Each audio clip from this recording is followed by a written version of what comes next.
Hello everyone, welcome back to my channel. आज की class में करेंगे class 10 maths chapter number 3 exercise 3.3 तो क्वेश्चन नंबर 2 का फर्स्ट एंड सेकंड पार्ट जो कि है स्टेटमेंट सम। तो चलिए स्टार्ट करते हैं। अगर आपको स्टेटमेंट फ्रेम करने में दिक्कत होती है, स्टेटमेंट पढ़ के इक्वेशंस को फ्रेम करना आपको अगर डिफिकल्ट लगता है तो ये वीडियो आप ही के लिए। वीडियो को एंड तक देखना, आपको बिल्कुल भी कोई प्रॉब्लम नहीं रहेगी इक्वेशंस को किस तरीके से फ्रेम करना है। मैं आपको कुछ टिप्स एंड ट्रिक्स भी बताती रहूंगी बीच में, तो वीडियो एंड तक देखिएगा। तो चलिए स्टार्ट करते हैं। First part is if we add 1 to the numerator and subtract 1 from denominator, a fraction reduces to 1। तो देखिए, मुझे पता है जब भी मैं एक फ्रैक्शन होता क्या है, जब मैं ऊपर एक न्यूमरेटर ऊपर आता है एंड डिनोमिनेटर नीचे आता है। कोई भी नंबर जब इस फॉर्म में लिखा जाता है तो उसको हम फ्रैक्शन बोलते हैं। जो ऊपर नंबर लिखा गया उसको न्यूमरेटर बोला जाता है, जो नीचे नंबर लिखा गया उसे डिनोमिनेटर बोला जाता है। तो अब यहाँ क्या, मैं लेट कर लेती हूँ, लेट न्यूमरेटर भी एक्स, मैं न्यूमिनेटर को x लेट कर देती हूँ एंड लेट डिनोमिनेटर भी y, मैं इसको y लेट कर लेती हूँ।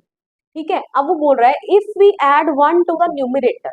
अगर मैं अब तो फ्रैक्शन कैसे लिखूंगी, x अपॉन y इसी तरीके से लिखूंगी ना, न्यूमिनेटर ऊपर लिखूंगी डिनोमिनेटर नीचे लिखूंगी। अब वो बोल रहा है if we add 1 to the numerator, मतलब ये लोग मैंने न्यूमिनेटर में 1 ऐड कर दिया एंड सब्ट्रैक्ट 1 फ्रॉम डिनोमिनेटर, और डिनोमिनेटर में से 1 माइनस कर लिया। अ फ्रैक्शन रिड्यूसेस टू 1, तो ये फ्रैक्शन क्या आ जाएगी आपकी 1। ठीक है, ये आपकी इक्वेशन फ्रेम हो गई। It becomes 1/2।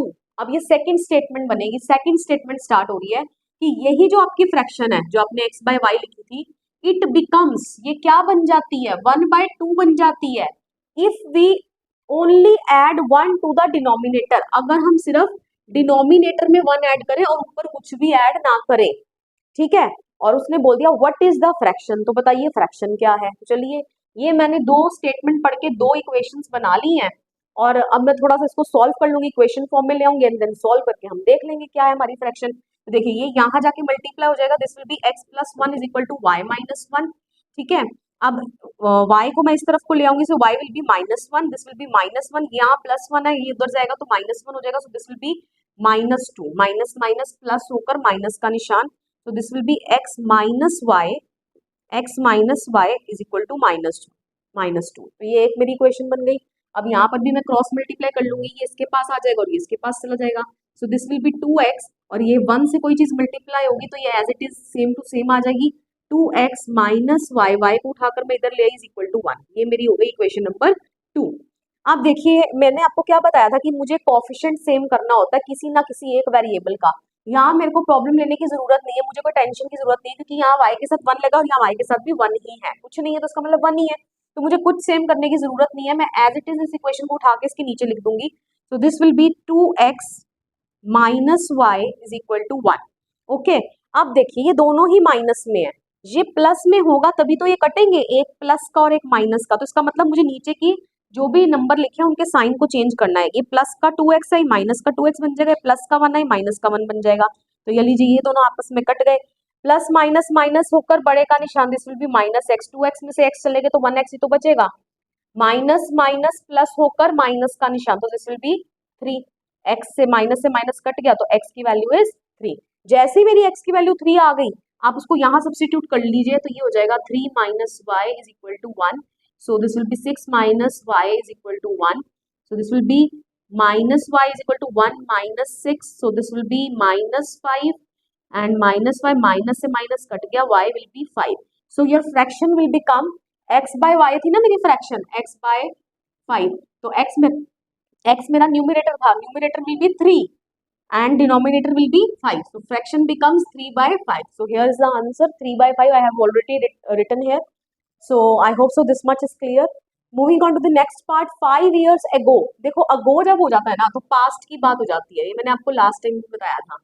5 years ago Noori was thrice as old as Sonu। देखो, नहीं समझ आया कोई बात नहीं, अभी इतना पढ़ के मुझे ये पता चल गया कि इस क्वेश्चन में दो लोग होने वाले हैं, एक नूरी और एक सोनू। तो पहले इनकी प्रेजेंट एजेस को आप लेट कर लीजिए, नूरी एंड सोनू की। तो चलिए स्टार्ट करते हैं, मैं कर लूंगी let Noori's present age be x years. मैंने नूरी की प्रेजेंट एज को x ईयर लेट कर लिया and Sonu's present age be y years. Alright, सबसे पहले आपने ये काम कर लेना है। ऑलराइट, अब जो ये कह रहा है पहले इसके अकॉर्डिंगली इसकी एजेस निकाल लो। क्या बोल रहा है? 5 ईयर्स अगो, 5 साल पहले। अब मुझे ये बताओ, अगर वो 5 साल पहले की बात कर रहा है तो 5 साल पहले, ये तो इनके प्रेजेंट एजेस है, तो 5 साल पहले 5 साल छोटे भी तो होंगे दोनों। इसकी 5 साल पहले क्या एज होगी? 5 ईयर्स अगो इसकी क्या एज होगी 5 साल पहले? x माइनस 5, 5 साल छोटा होगा। एंड सोनू भी क्या होगा? 5 साल छोटा होगा, y माइनस 5। तो चलिए अब मेरे को इसको यूज करना है और फिर इक्वेशन फ्रेम करनी है, क्योंकि 5 साल पहले की बात हो रही है। क्या बोला जा रहा है? नूरी, नूरी की क्या एज है? x minus 5। नूरी वॉज, जैसे ही आपको यहाँ पर एक हेल्पिंग वर्ब नजर आ गया, आपने इज इक्वल टू का निशान लगा देना है। तो नूरी वॉज थ्राइस, थ्राइस मतलब होता है 3 टाइम्स। थ्राइस को मैं वो क्या बोलती हूँ? 3 times as old as Sonu. तो सोनू की 5 साल पहले क्या एज थी? y minus 5। ये लीजिए, बहुत सिंपल था, मैंने बना लिया बहुत इजीली। ठीक है, अब नेक्स्ट आगे पढ़ते हैं। 10 ईयर्स लेटर। देखो लेटर जहां आगे ना, फ्यूचर की बात हो रही है। किसकी बात हो रही है? फ्यूचर की बात हो रही है। अब मुझे ये बताओ, अब जब मुझे इसकी इक्वेशन फॉर्म करनी है स्टेटमेंट पढ़कर, तो 10 साल बाद की बात करें तो 10 साल बाद नूरी और सोनू दोनों 10-10 साल बड़े हो जाएंगे ना एज में। तो उनकी एज क्या हो जाएगी? 10 ईयर्स लेटर। 10 ईयर्स लेटर इनकी एज क्या हो जाएगी? नूरी भी 10 साल बड़ा हो जाएगा, तो x प्लस 10, एंड सोनू भी 10 साल बड़ा हो जाएगा, y प्लस 10। तो अब मेरे को जो भी इक्वेशन फॉर्म करनी है, मेरे को ये वाली एजेस को लेकर फॉर्म करनी है, क्योंकि 10 ईयर्स लेटर की बात हो रही है। तो चलिए पढ़ लेते हैं। नूरी, तो 10 साल बाद क्या है? नूरी की क्या एज है? नूरी की क्या एज है? x plus 10। ये लीजिए। विल बी, जैसे ही विल बी एक हेल्पिंग वर्ब आ गई, आपने इज इक्वल टू का निशान लगा देना। ये लीजिए। ट्वाइस, ट्वाइस मतलब हो गया 2 times as old as Sonu. Sonu की क्या है? y plus 10। ये लीजिए। आई होप सो अगर आपको इंग्लिश नहीं भी ज्यादा समझ आती है, नहीं आपको पल्ले पड़ता है कि क्या बोला जा रहा है, बच्चे घबरा जाते हैं देखकर कि मैं इसकी इक्वेशन को कैसे फॉर्म करूंगा, बहुत इजीली आप इस मेथड से इक्वेशन को फॉर्म कर सकते हैं। हाई फाई इंग्लिश आपको आने की ज्यादा जरूरत नहीं है। तो चलिए अब हम इसे सॉल्व कर लेते हैं। x minus 5 is equal to, this will be 3y and minus 15, क्योंकि ये 3 इसके साथ भी मल्टीप्लाई होगा एंड ये 3 इसके साथ भी मल्टीप्लाई होगा। तो अब मैं यहाँ पर x माइनस 3y माइनस 15, ये माइनस 5 है, उधर जाके प्लस 5 हो जाएगा। तो ये क्या हो जाएगा? प्लस माइनस माइनस होकर बड़े का निशान, this will be minus 10, x minus 3y is equal to minus 10। ये आपकी हो गई इक्वेशन नंबर 1।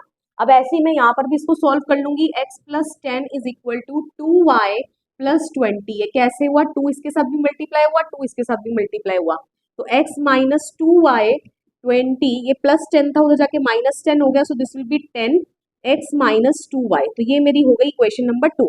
तो देख लीजिए कॉफिशिएंट मेरे ऑलरेडी सेम है, वेरिएबल के x के दोनों के कॉफिशिएंट सेम है। यहाँ भी 1x है, यहाँ पर भी 1x है, कुछ नहीं लगा तो मतलब 1 है।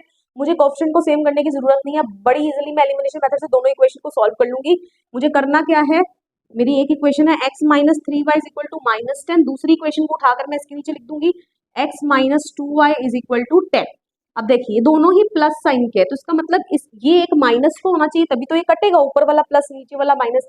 तो इसका मतलब मेरे को यहाँ इन सभी के निशान को चेंज करना पड़ेगा। ये माइनस का है तो ये प्लस का हो जाएगा, ये प्लस का है तो ये माइनस का हो जाएगा। तो चलिए प्लस माइनस माइनस होकर बड़े का निशान, 3y में से 2y जाएंगे तो y बचेगा, और बड़ा कौन है आपका 3, तो माइनस का निशान आ गया।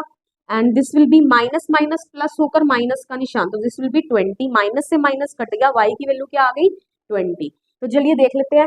y मेरा क्या था? सोनू था, सोनू की प्रेजेंट एज थी, सोनू की प्रेजेंट एज कितनी आ गई है? 20 ईयर्स। आप लिख देंगे यहाँ पे Sonu's present age is 20 years, whereas Noori's present age is, अच्छा अभी मैंने नूरी की एज निकाली नहीं, अभी तो मेरी सिर्फ y की वैल्यू निकली है। जैसे ही मेरी y की वैल्यू आ गई, मैं इस इक्वेशन में पुट कर लेती हूँ x माइनस 2 इंटू वाई की वैल्यू क्या है? 20 is equal to 10। So x minus this will be 40 is equal to 10, x is equal to 10, this will be minus, दूसरी साइड जाएगा प्लस हो जाएगा, तो दिस विल बी 50।